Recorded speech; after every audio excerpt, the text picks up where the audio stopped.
Okay, it's my absolute pleasure to introduce Professor Roy Kallivayalil from India, who is who is editor of the Global Psychiatry, our journal.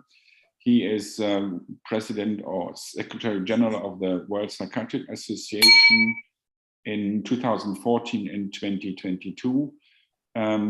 He has, I think he's currently president of the Indian, or was president of the Indian Psychiatric Society, and has been active all over.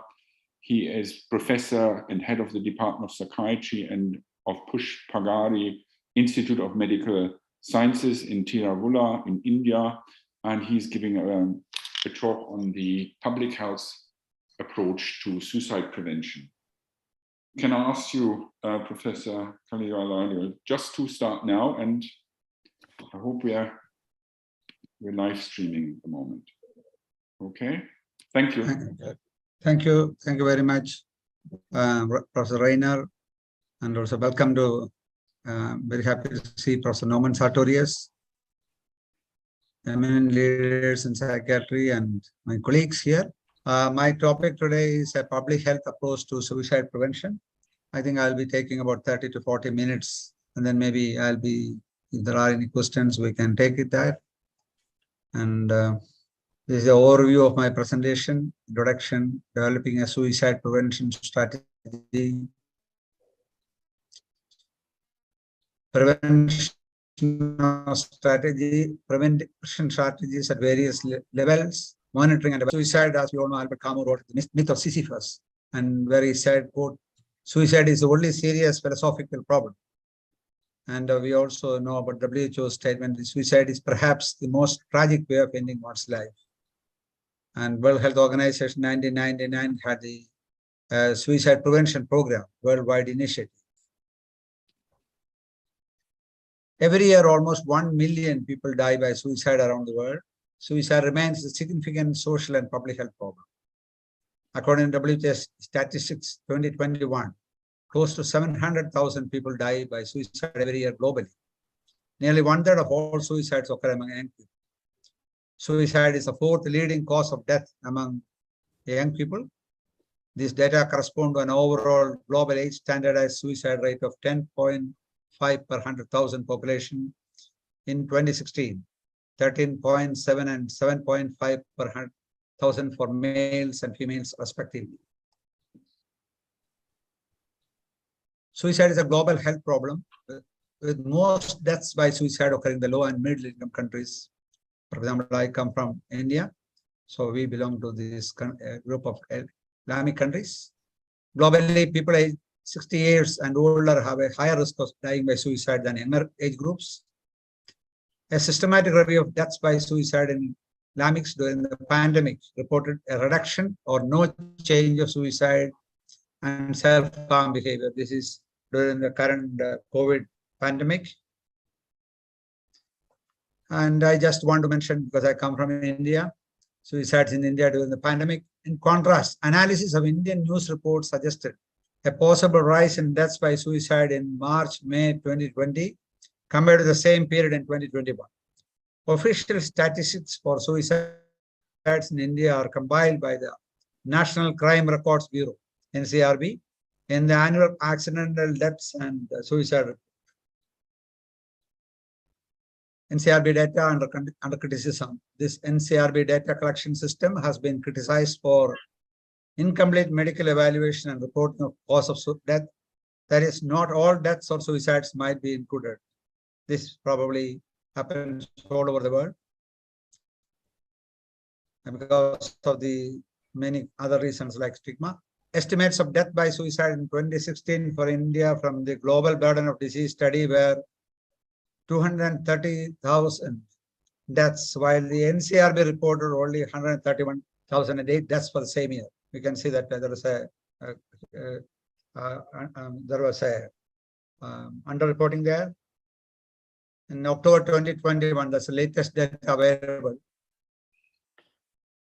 The NCRB statistics in India released on October for suicides among people aged 60 years and older during the 2020 compared with 2019. Rates of this increase were higher for older women, 21.8% increase, than for older men, 18.3% increase. The more devastating second wave of COVID-19 from March 2021 to April 2021 in India is not included in the reported period. The increased number of deaths by suicides probably reflects pandemic-related disruptions such as unemployment, economic contractions, and migrant crisis, which is, of course, a worldwide phenomenon. It is estimated that for each person who dies by suicide, more than 20 others attempt suicide. In fact, suicide attempts are an important risk factor for subsequent suicide, according to the World Health Organization. Because suicide remains a sensitive issue, it is very likely that it is underreported due to stigma, criminalization, and weak surveillance systems. Even today, many countries criminalize suicide. India was one among them until the law has been recently changed. Social, psychological, cultural, and many other factors can interact to increase the risk of suicidal behavior. But the stigma attached to suicide means that many people who are in need for help feel unable to seek it. This is one of the major public health issues we are facing in this part of the world. Global top 4 causes of death, 2019, you can see the road injury, tuberculosis, interpersonal violence, suicides. And if you take it males, it is, of course, the 4th. And in females, it's slightly different. It comes to, you can see it comes, suicide occupies the 3rd position there. Age standardized suicide rate, income level. While most of the world suicide occurred in low and middle income countries, 77%, high income countries have the highest age standardized suicide rate, 10.9 per 100,000. Lower middle income countries had a slightly lower rate, 10.1 per 100,000, and low income and upper middle income countries had lower rates, 9.9 per 100,000 and 7.3 per 100,000 respectively. Females in lower middle income countries had the highest suicide rate, 7.1 per 100,000, compared to females in other income level groupings. Males in high income countries had the highest rate, 16.5 per 100,000, as compared to males in other income level groupings. This is a graphic representation of the age standardized suicide rate income level. You can see that the varying levels, the high income, upper middle income, lower income, and low income countries, World Bank data groups. Unfortunately, suicide prevention is too often a low priority for governments and policymakers. Suicide prevention needs to be prioritized on global public health and public policy agendas. And awareness of suicide as a public health concern must be raised by using a multidimensional approach that recognizes social, psychological, and cultural impacts. Developing a suicide prevention strategy.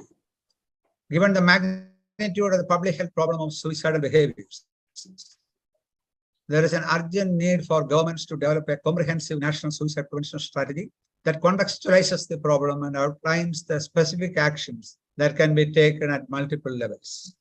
It is important to review existing national health-related policies and strategies to ensure that a national suicide prevention strategy fits with an overall national health development policy. This will also enable the identification of any existing gaps with regard to suicide prevention in other policies, strategies, and provide opportunities to propose relevant changes in them. Identifying stakeholders. Identifying the key stakeholders in suicide prevention is among the first steps towards developing a strategy. Suicide prevention demands a multi-sectoral approach involving healthcare professionals, as well as representatives from other sectors. A list of stakeholders could include representatives from various government sectors, including the Ministry of Health, Education and Social Welfare, parliamentarians, policymakers, and politicians, mental health services, including service managers, psychiatrists, psychologists, mental health nurses, and social workers from both the public and private sectors. The general public health sector, including public health managers, physicians, nurses, emergency care staff, pediatricians, geriatricians, bereavement specialists, administrators, statisticians, and other service providers. The education sector, including teachers, school counselors, administrators, other educational professionals, and student leaders. Legal authorities, including coroners and medical legal staff, police, fire services, ambulance services, prison and criminal services, courts, and defense forces. Relevant vulnerable groups, survivors and families, communities, spiritual and religious leaders, non-government organizations, and media. From this exhaustive list, we can see that virtually every sector of our day-to-day life has a role to play, and there lies the success of any of our public health intervention. Undertaking a situation analysis, a meticulous situation analysis that identifies the extent of the problem in a particular geographical area, whether an entire country or a specific sub-region in a country, is a vital step. It should include an estimate of the annual incidence of suicide and suicide attempts in an area, and point to relevant socio-demographic, structural, and clinical factors, thereby identifying those populations that are especially vulnerable. Also, it should indicate the most commonly used methods of suicide and potential reasons for the same, and assess the availability, use, and quality of services for those who attempt suicide, as well as existing gaps in the health system in response from other sectors and in intersectoral mechanisms. A comprehensive analysis that should identify the presence of a policy to reduce the harmful use of alcohol, audit the quality of media reporting on suicide, consider the quality of statistics on suicide and suicide attempts, assess the quality of existing surveillance systems, and identify any gaps that exist in data collection. Additionally, it should identify key hotspots, which include bridges or high-rise buildings with low fences or roof walls, or there are other areas associated with previous suicides. Assessing the requirement and availability of resources. Evaluating human resources could include identifying the number of the following: primary care and mental health professionals, other facility and community-based health workers, personnel in charge of developing and implementing policies on mental health and to reduce a harmful use of alcohol, counselors at schools, workplaces, prisons, and jails, first-line responders, including emergency, police, and fire services, and native healers and practitioners of alternative medicines were relevant. For example, in India, for example, we have a thriving number of native healers. And in some of the strategies we have been adopting in our state in Kerala, we have tried to keep close liaison on with them. We are particularly careful not to make any derogatory remarks about native healers. Suppose we show a minimum amount of courtesy and respect to them, we find that they often refer patients in large numbers the moment they realize that their patients are really suicidal. And that has been our experience here from this part of the world. Several potential sources of support and funding include allocation in annual budgets by federal or central governments for suicide prevention. Most of the low and middle income countries have no such budgetary allocation. Allocation by state, provincial, or local governments. Private funding from philanthropists or foundations. Support from non-governmental organizations. Support from international agencies. Public-private partnerships. Achieving political commitment. Political commitment is essential to ensure that suicide prevention receives the resources it requires, as well as its fair share of attention from national and state leaders.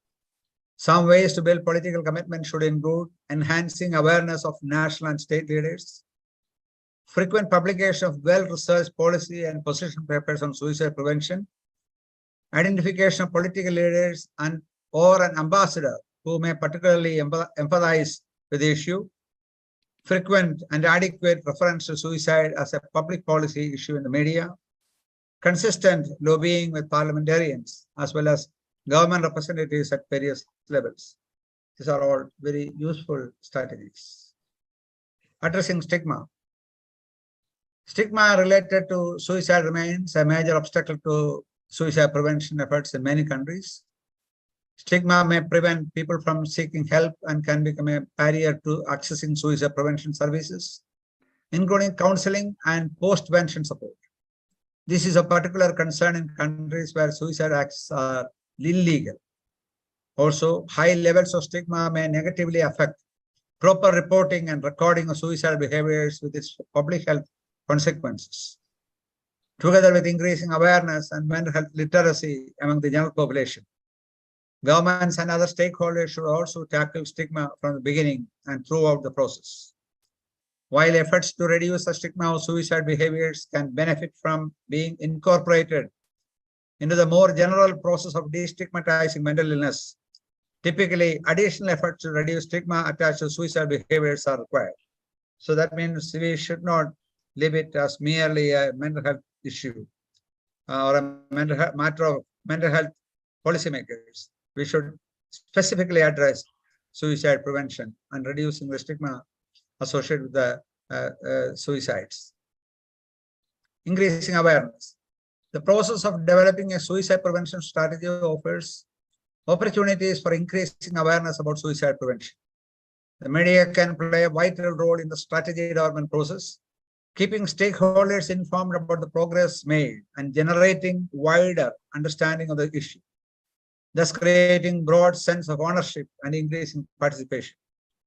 Awareness raising, along with advocacy and communication, can influence policymakers and public opinion, thus mobilizing political commitment and resources to drive the process forward.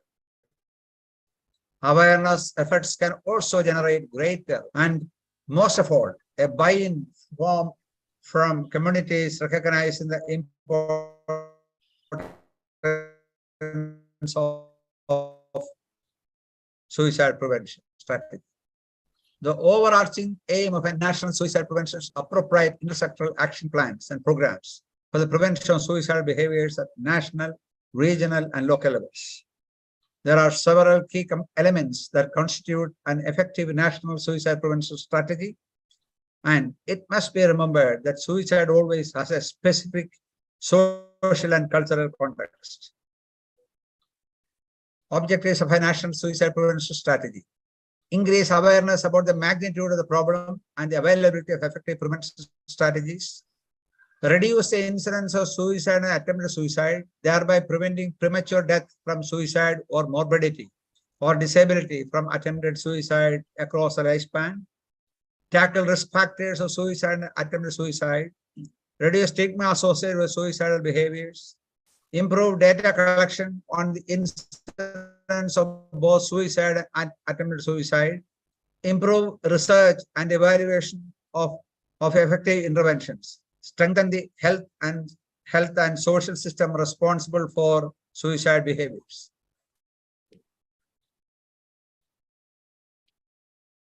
Relevant risk and protective factors. The identification of risk and protective factors is a key component of a national suicide prevention strategy and can help determine the nature and type of intervention required.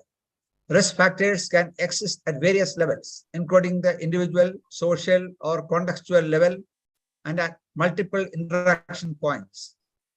Where risk factors are present, it needs to be assumed that there is a greater likelihood of suicide behaviors. National strategies must therefore clearly identify risk groups while simultaneously focusing on the entire population.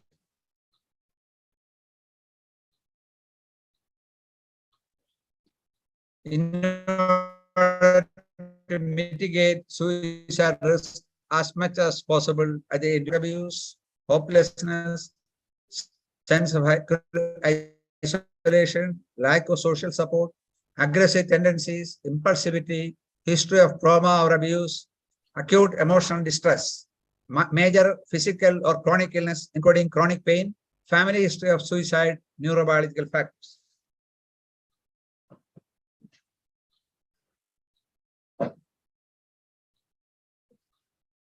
Risk factors, sociocultural. Stigma associated with help-seeking behavior, barriers to accessing healthcare, especially mental health and substance abuse treatment, certain cultural and religious beliefs, for instance, the belief that suicide is a notable resolution of a personal dilemma, exposure to suicide behaviors, including through the media and influence of others who have died by suicide.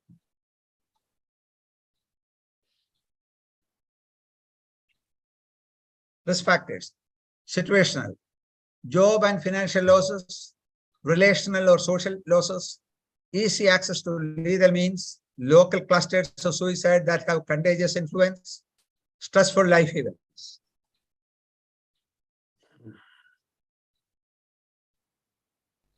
Protective factors, strong, as you know, protective factors are very important in the management of suicide prevention, and we should always take care of that. And take a note of these protective factors. Strong connections to family and community support, skills in problem solving, conflict resolution, and non-violent handling of disputes, personal, social, cultural, and religious beliefs that discourage suicide and support self-preservation, restricted access to means of suicide, seeking help, and easy access to quality care for mental and physical illness.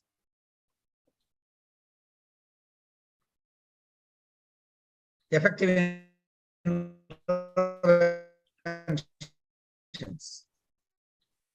The most suitable type and combination of evidence-based interventions, universal. Look through it again. Universal intervention targets the general population with coverage of the population as a whole, irrespective of the degrees of risk. Selective intervention focus on subpopulations that are known to have an elevated risk and can be employed on the basis of socio-demographic characteristics, geographical distribution or prevalence of mental and substance use disorders, depending on the contribution of these various factors to the overall burden of suicide.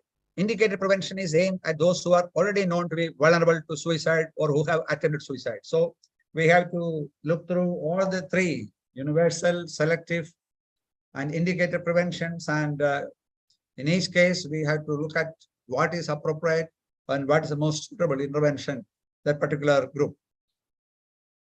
Prevention strategies at the general population level. Restrict access to means of self-harm, suicide. Actively involving the community to find locally feasible ways to implement interventions at the population level to reduce access to means of suicide. Establishing collaboration between health and other relevant sectors to restrict means to these locally relevant means of suicide.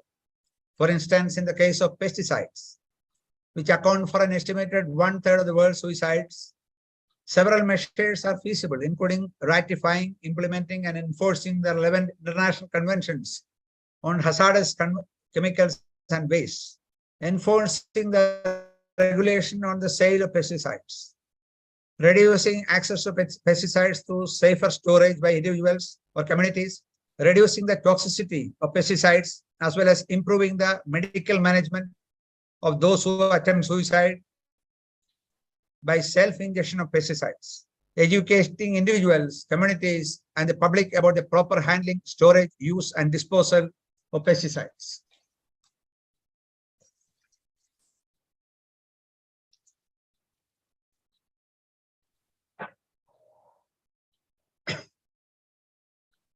Prevention strategies for vulnerable populations at risk. Gatekeeper training. Gatekeepers are those who come into frequent contact with members of the community on a regular basis, usually, but not exclusively on account of their professional status. Gatekeepers interact with community members in natural and often non-medical environments and can be trained to recognize risk factors for suicide. In order to be effective, gatekeeper training must be continuous, sustained effort with close monitoring and evaluation, ideally as part of a professional training curriculum. Training gatekeepers should go hand in hand with quality service development.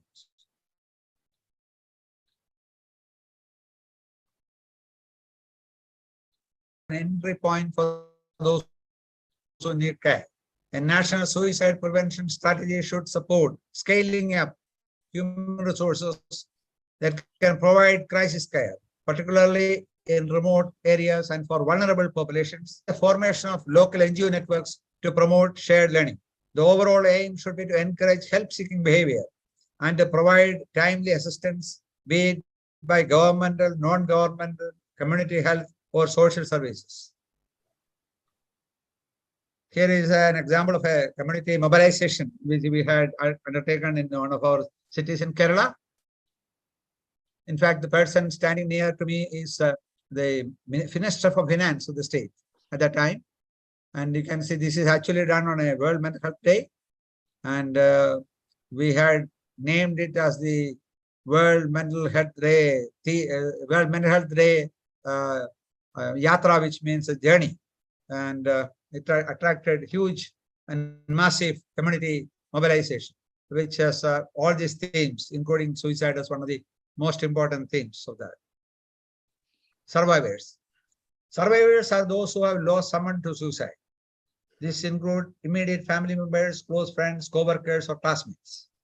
Reaching out to this vulnerable group is crucial as they can prove they can be prone to depression and suicidal behaviors. The process known as post-vention not only offers timely support to the bereaved, but also becomes a method of suicide prevention in itself. Prevention strategies at the individual level. Identification and treatment of mental disorders. Mental and substance use disorders are proven risk factors for suicide. The continued shortage of mental health professionals and inadequate service provision globally has heightened the risk of suicide, leaving several at-risk groups under-recognized or untreated, and thereby more vulnerable to suicide. For example, a huge country like India with 1.4 billion people, we are only 6,000 psychiatrists and maybe 1,000 clinical psychologists and 1,000 social workers, psychiatric social work. The number of mental health professionals are too far and too few. A national strategy should include emphasize the need for integrating mental health services provision into primary health care, draw attention to the lack of mental health care services if necessary, highlight the need to regularly educate primary health workers about suicide prevention, specifically identification, management, support, and referral of suicide individuals and communities. This is especially critical given that a vast majority of suicidal persons do not seek help from mental health providers initially, but rather present with various physical symptoms. Live Life, National Suicide Prevention Strategies, Progress, Examples and Indicators, WHO 2018. The elements of a strategic approach for suicide prevention, along with core effective interventions, are embodied by Live Life for preventing suicide. LIVE stands for Leadership, Intervention, Vision, and Evaluation, and builds the pillars of life, namely the core interventions, which are less means, restricting the access to means of suicide, interaction with the media for responsible reporting, formation of the young in their life skills, and early intervention, management, and follow-up. Live Life establishes the key ingredients on which the formulation of a national suicide prevention strategy should be based. An implementation guide for suicide prevention countries. Live Life, WHO's approach to suicide prevention, it details the practical aspects of implementing 4 evidence-based interventions for preventing suicide, plus 6 cross-cutting pillars, which are fundamental for implementation. LIVE means leadership. National governments are instrumental in providing leadership through the mobilization and coordination of multiple stakeholders, including governmental and non-governmental sectors, civil society, and communities. Governments are in a position to define a culturally adapted response through a national suicide prevention strategy, which aims for a reduction in suicide and suicide attempts. Leadership is essential for conducting a situation analysis, raising awareness, and developing, adapting, and enacting policies across sectors relevant to suicide prevention, such as those on mental health, pesticides, and alcohol. and live intervention. This means providing services and care for persons in need, including suicide attempts and family, friends, and colleagues around them, and after bereavement. Vision. Having a vision is essential to keep steering towards the goal of reducing suicide and suicide attempts while overcoming changes and barriers. A vision is needed for financing and resource allocation, as well as for identifying new funding opportunities and partnerships. A vision is also important for introducing innovations and for creativity in testing new delivery platforms. Evaluation strategies and interventions must be continuously monitored and evaluated to ensure that suicide prevention goals and objectives are met with intervention that have the desired impact.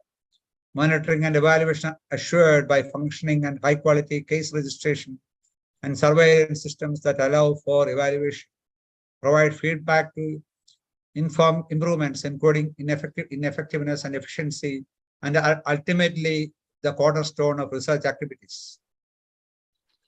Life less means restricting access to means, interaction with media, form the young, early identification, healthcare systems. You can see this is a summary of the live life. You can see live stands for leadership, intervention, vision, and evaluation. And life means less means interaction with the media, form the young, early intervention. Each is described in detail, like leadership in policy and multi-sector collaboration, interventions for implementation, vision for innovation and financing and delivery platforms, evaluation, monitoring, surveillance, and research. Less means by restricting access, interaction with the media for responsible reporting, form the young in their life skills. In fact, life skills training for the young people should be an integral part of suicide prevention, and early identification, management, and follow-up. And this is live life. Management of a person who attempted suicide or who are at risk. Accessing whether a person has attempted a medically serious act of self-harm, to access for an imminent risk of suicide or self-harm, and to access for a history of thoughts, plans, or acts of self-harm, as well as for concurrent priority mental, neurological, substance use disorders, chronic pain, severe emotional distress. Management of a person includes interventions such as taking various specific steps to care for the person, removing the means of suicide from the individual, offering psychosocial support and pharmacotherapy, and maintaining regular contact and follow-up.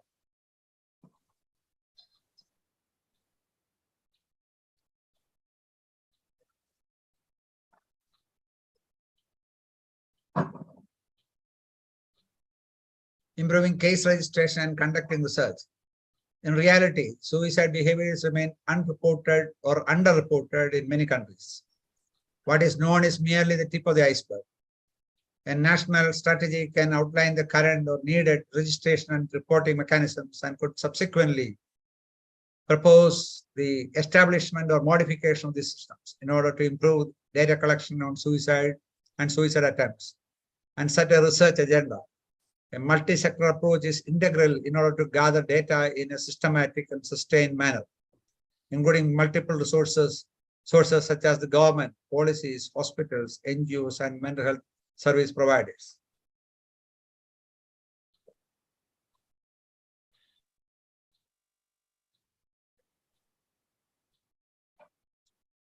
Improving case registration and conducting research. While separate surveys on suicide behaviors can be costly and unfeasible, the national strategy can also advocate for the inclusion of questions on suicide behaviors in population-based surveys, on the participation in large international surveys simultaneously. Research on suicide behavior should be encouraged so as to facilitate systematic review and analysis of this data. Identifying and triangulating multiple sources of data could be a useful approach towards data collection and validation, particularly in countries with high levels of stigma around suicide. Monitoring and evaluation. A national suicide prevention strategy should propose a comprehensive monitoring and evaluation framework to assess the quality and effectiveness of interventions, ascertaining and recording number of attempted and completed suicides, and monitoring them is an integral component in the development of a suicide prevention strategy. While it is difficult to evaluate a national suicide prevention strategy as a whole, evaluations of the individual components of a national strategy at reasonable intervals offer opportunities to critically examine the outcome and impact of interventions vis-a-vis the stated objectives.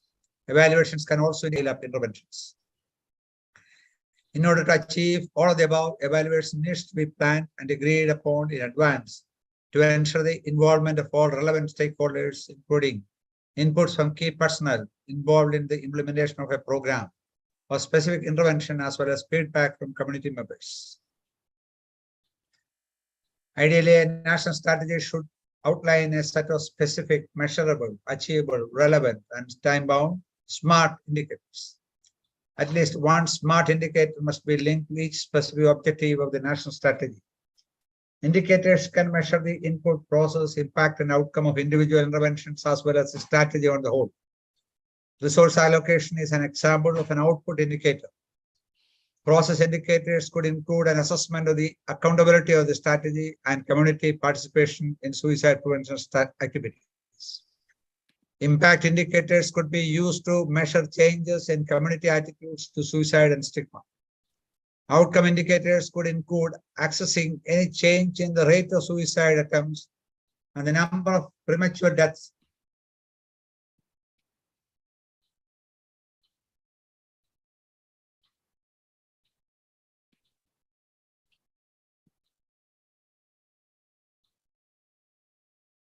Suicide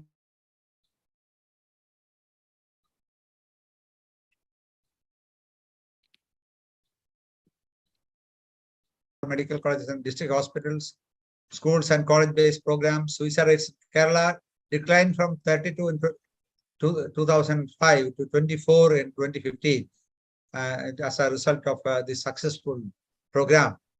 Unfortunately, now it has reached a plateau level. The government appears to be think that the war was been already won and no more funding is required. That often happens when we are not keeping abreast with the politicians or policymakers, because they may not have the same, they may not be thinking on the same wavelength with us. So this is one of the, I can see, we had invited the then advisor to WHO, Professor R.S. Murthy, to this program, and we have the local MLA and other leaders participating in this program. This is a picture of 2018. I've been part of this at the Medical College Kottayam, where I was working at that time. And then we have published a few of the publications also on base of this. And in Kerala also, about especially in the district of Wayanad. And this is now suicide. We learned from one of the agrarian districts in Kerala, Wayanad, 90% depend on agriculture, only 4% are urbanized. It's a very rural population. We hear a lot about farmer suicides in India.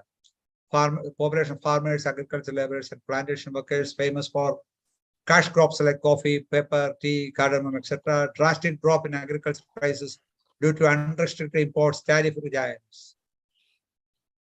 And of course, this is we have published also a book on this suicide prevention.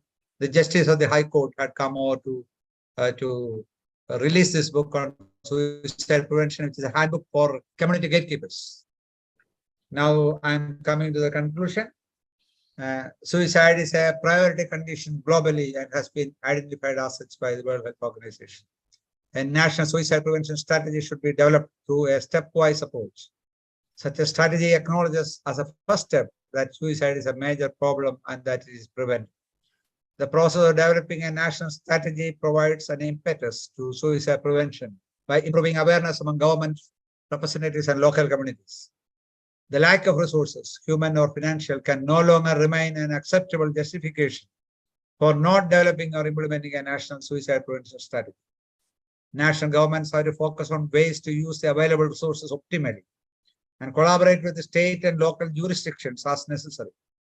Once approved by the government, the implementation of the strategy with its concrete action plans and programs will greatly benefit from the broad participation in its development. Suicide prevention is a collective responsibility and must be spearheaded by governments and civil society throughout the world, not by psychiatrists or mental health professionals alone. So the leadership should pass on to the governments and civil societies, and we have, of course, to play a key role. And I just mentioned about the COVID pandemic and suicides in India. Then disruptions due to the pandemic might have had complex direct or indirect effects on the mental health of older people.